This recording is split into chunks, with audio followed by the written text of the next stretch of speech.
সুপ্রিয় শিক্ষার্থী, লিখন ইজি ম্যাথ এডুকেশন ইউটিউব চ্যানেলের পক্ষ থেকে সবাইকে অভিনন্দন। আজকে আমরা ক্লাস 3 বিষয়ে গণিত বিষয়ে আলোচনা করব, গুণ করি। আচ্ছা, এখানে আমরা দেখতে পাচ্ছি যে 9, 7, 8, 5, 0, 0 গুণন 1, 0, 0, 0। তো তোমরা ক্লাস 3 শিক্ষার্থীদের মধ্যে মনে হবে যে এটা অনেক বিশাল কঠিন। তো আমরা এটা শর্টকাটে করব কিভাবে।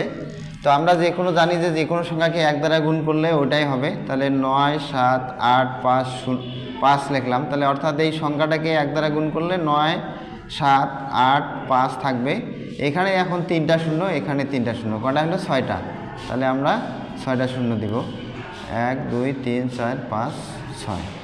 তাহলে আমরা মনে রাখবো 1 লেখার পর কিছু শূন্য থাকলে তাহলে কি হবে, 1 দ্বারা যে কোনো সংখ্যাকে গুণ করলে ওটাই হয়, ওই জন্য লিখবো। এরপর দেখবো আমরা শূন্য কয়টি আছে ততটি বসাই দিব। তো আমরা অনেক সময় কি করি, এটাকে আবার রাফ করি, এটা ঝামেলায় যাব না, একবারে লিখবো। তাহলে কি হলো যে একটি ছোট সংখ্যার তুলনায় এই সংখ্যাটি অনেক সহজেই করা যাবে। মানে এটাও দেখতে মনে হয় অনেক বড়।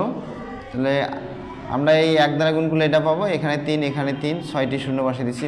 1, 2, 3, 4, 5, 6। তো আশা করি তোমরা বুঝেছো। এই শর্টকাট টেকনিকটি দেখার জন্য সবাইকে ধন্যবাদ। এরপর নতুন কোনো অঙ্ক নিয়ে দেখা হবে।